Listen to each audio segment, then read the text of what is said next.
में आए हैं उन पे हम लोग सत्यापन कर रहे हैं और उनको भी हम लोग बहुत जल्दी गिरफ्तार करेंगे। सर एक बार जेल गया है, बाकी लोग का इतिहास कैसा है इसमें? नहीं देखिए, इसमें टोटल 2 लोग की गिरफ्तारी हुई है। उसमें एक ही व्यक्ति है जिसका आपराधिक इतिहास है, बाकी जो दूसरा व्यक्ति है उसका आपराधिक इतिहास नहीं है। कस्टमर से किस तरह होता है?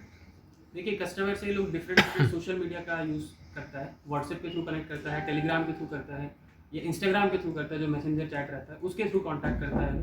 डायरेक्टली मतलब इन्वॉल्व नहीं होता है, नॉर्मल कॉल पे लोग बात नहीं करते हैं और इसी मीडियम से लोग कॉन्टैक्ट करते हैं और जैसे ही लोग सप्लाई और डिमांड का इन लोग का समन्वय खत्म हो जाता है तो उसके बाद चैट को डिलीट कर दिया करते हैं। ठीक है सर।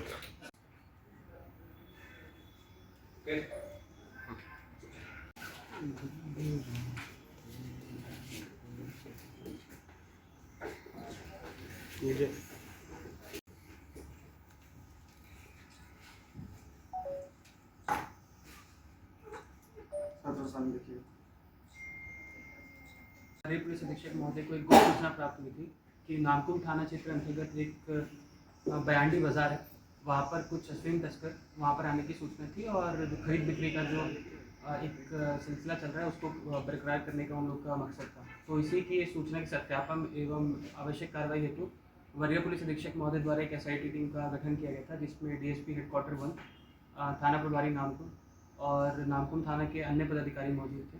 जब इस टीम वहाँ पर बयांडी बाज़ार के पास में पहुँची और एंटी क्राइम चेकिंग लगाना स्टार्ट किया तो वहाँ पर एक बाइक से 2 संदिग्ध व्यक्ति आए और जैसे ही पुलिस ने उन्हें रोकने का प्रयास किया एंटी क्राइम चेकिंग के लिए तो उन दोनों व्यक्तियों के द्वारा भागने का प्रयास किया गया, परंतु पुलिस ने उनका पीछा किया और उन्हें एक जगह पे पकड़ लिया। पकड़ने के उपरांत उनसे पूछा गया कि उनकी पहचान क्या है, तो पहचान के क्रम में उन दोनों व्यक्तियों द्वारा अपना नाम गोलगा मुंडा बताया गया और दूसरे व्यक्ति द्वारा विजय मुंडा बताया गया और उनके जो मोटरसाइकिल है उसकी डिक्की के पास में एक बैग टंगा हुआ था। उस बैग के बारे में उनसे पूछा गया तो उनके द्वारा कोई संतोषजनक जवाब नहीं दिया गया। उसके बाद धारा 50 NDPS एक्ट के तहत उस बैग की तलाशी ली गई और उन व्यक्तियों की भी तलाशी ली गई।